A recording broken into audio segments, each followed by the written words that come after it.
Jeanne et Claire Assouli, gérantes de la Fabrique Bagné à Épinay-sur-Seine. Bonjour, moi je m'appelle Nadège, j'ai grandi en Seine-et-Marne dans le 77. On va dire que j'ai un parcours dans l'événementiel et la communication à travers des études universitaires que j'ai faites et à Saint-Denis et à Nanterre.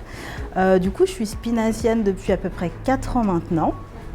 Et du coup, en ce moment, je suis en formation de chef de projet, donc pour devenir chef de projet événementiel et culturel.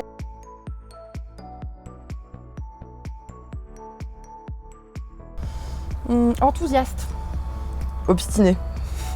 Gourmande aussi. Un peu. La ténacité, c'est vrai que je vais souvent, quand j'ai une idée en tête, je fais le nécessaire pour aller jusqu'au bout.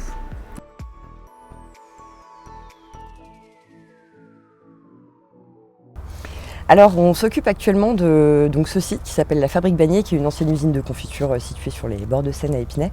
En fait, notre métier de base, c'est de gérer, d'administrer des sites anciennement industriels pour y héberger des entreprises.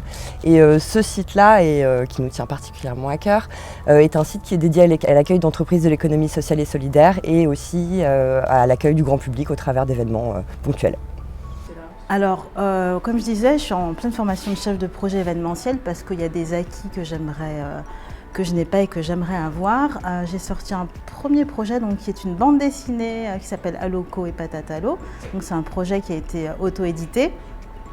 Et le second projet que j'aimerais faire, et c'est ce pourquoi je fais aussi cette formation, ce serait mettre en valeur l'affiche publicitaire d'Afrique de l'Ouest.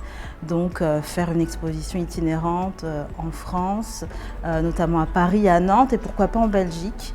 Voilà, pour un petit peu regrouper tout l'univers de l'affiche et l'univers de la bande dessinée.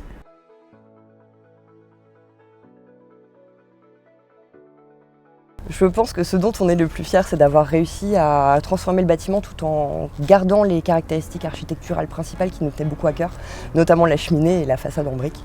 Oui, puis c'est aussi une fierté de perpétuer un petit peu ce qui a été fait par les générations précédentes et nous, de pouvoir continuer à travailler en famille, c'est quelque chose d'assez important pour nous et dont on est assez contente. C'est d'avoir pris des risques, des petits risques, voilà, déménager, quitter des jobs quand ça ne me plaisait plus. Voilà, l'idée de perdre me fait pas trop peur, donc avoir cette facilité à quitter là où je suis pas bien, c'est une force et c'est ce dont je suis le plus fière, je pense. Oui.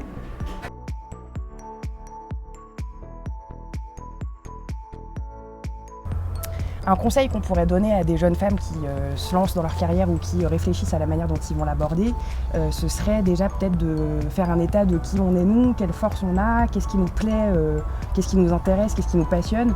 Et ensuite de bien se rappeler que les envies elles changent pendant sa carrière et qu'il y a plein de manières d'arriver à un secteur qu'on a en cible ou voilà, de déjà se concentrer sur soi. Avant de pouvoir trouver peut-être quelque chose qui correspond à ce qu'on est vraiment. Savoir ce avec quoi on est confortable et quelles sont nos compétences, on a souvent cette injonction à sortir de sa zone de confort, mais c'est bien de trouver sa zone de confort avant de pouvoir en sortir. Je pense que c'est important.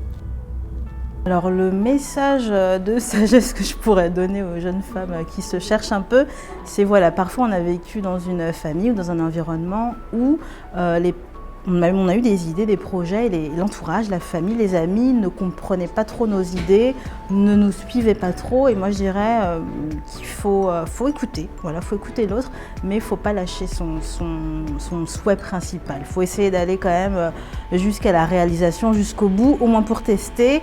Et échouer et perdre, c'est aussi une réussite, ça fait partie de l'expérience. Donc c'est mon conseil de sagesse, on va dire.